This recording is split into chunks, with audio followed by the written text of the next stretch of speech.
That's not true.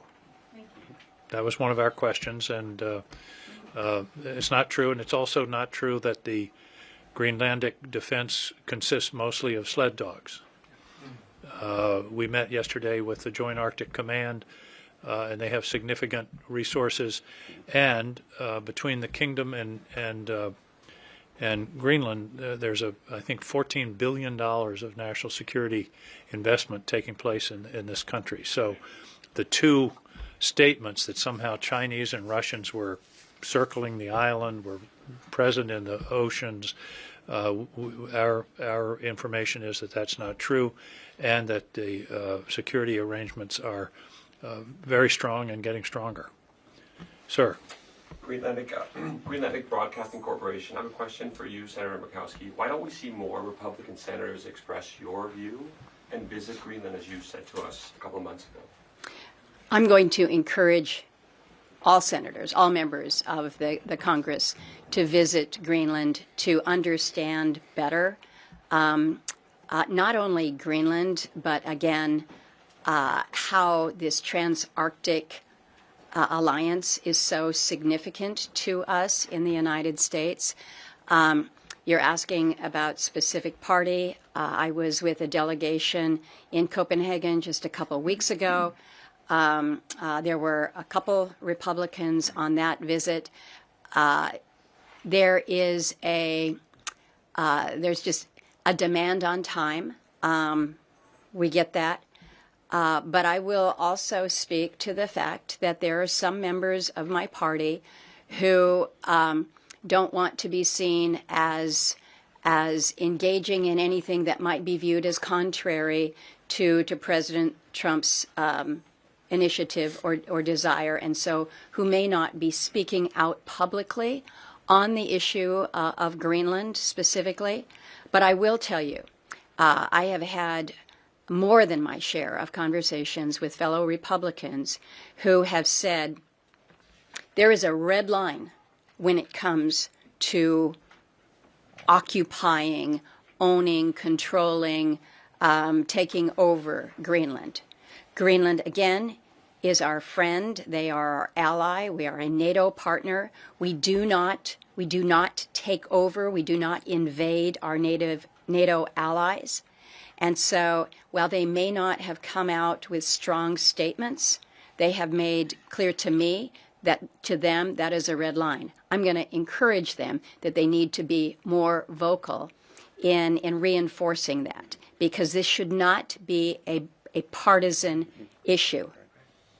Sovereignty, respect for the sovereignty of another nation, respect for our NATO allies, that should not be Democrat, Republican. It should be just pro-democracy. Apologies, we do have just time for a few more questions. Cecily from the Danish Broadcasting Corporation. So Congress is, of course, a very powerful part of the American democracy, but I think as a European right now, there is a sentiment that maybe it can be bypassed by the president. Is that a threat that you take seriously? Yes. This president has acted unilaterally in a great number of areas. In fact, there are only two major pieces of legislation that have been passed in the first year of his administration. All the rest of the activities of the administration have been largely unilateral. And I believe that the Congress has abdicated its responsibility to be a co-equal branch of government.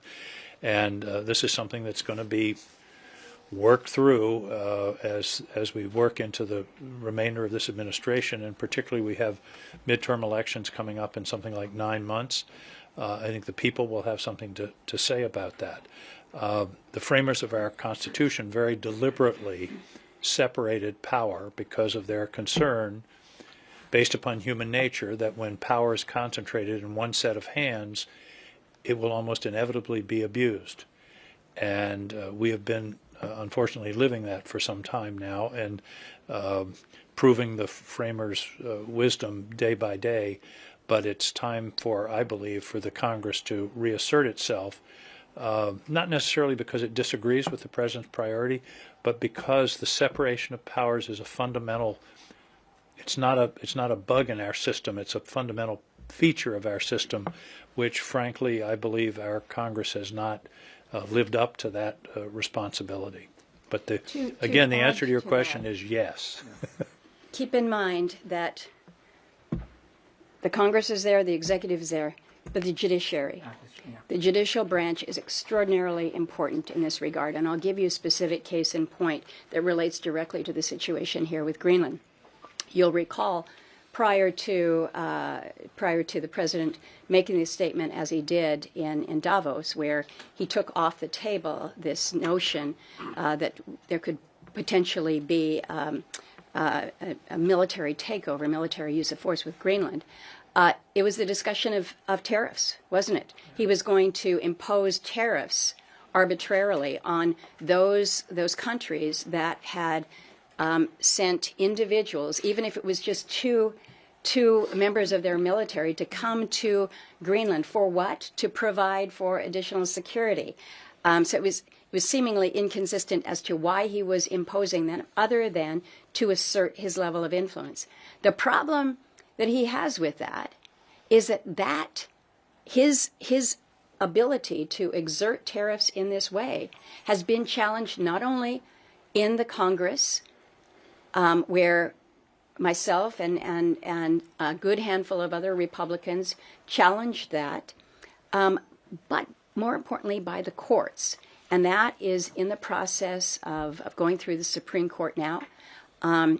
As most observers would suggest, it appears that the administration's assertion of the president's authority in that is not on very sound footing. And so you recognize that we have a role in the Congress, but the judiciary is, you can call them our backstop, or you can call them the next check, but it all comes together when we assert our authority. Right, and I would just add to that, what doesn't make the news very much is how many of the president's actions have been challenged in court, and how generally the challenges to those actions have resulted in rulings against the president. What has happened a lot is after the president is ruled against, the administration just drops out of the case, and so money starts flowing the way it should again. So I want people to know that it's not just action at the Supreme Court, which I have my disagreements with at times. We all do. That's the nature of our system. But at the lower level federal courts, we are seeing challenges to the president be successful a large percentage of the time. I'm sorry, we need to wrap it up. We have a very important meeting that we're already running a couple minutes late for with the foreign minister. Thank you all very much. Thank you all very much. Thank you for being here. Thank you.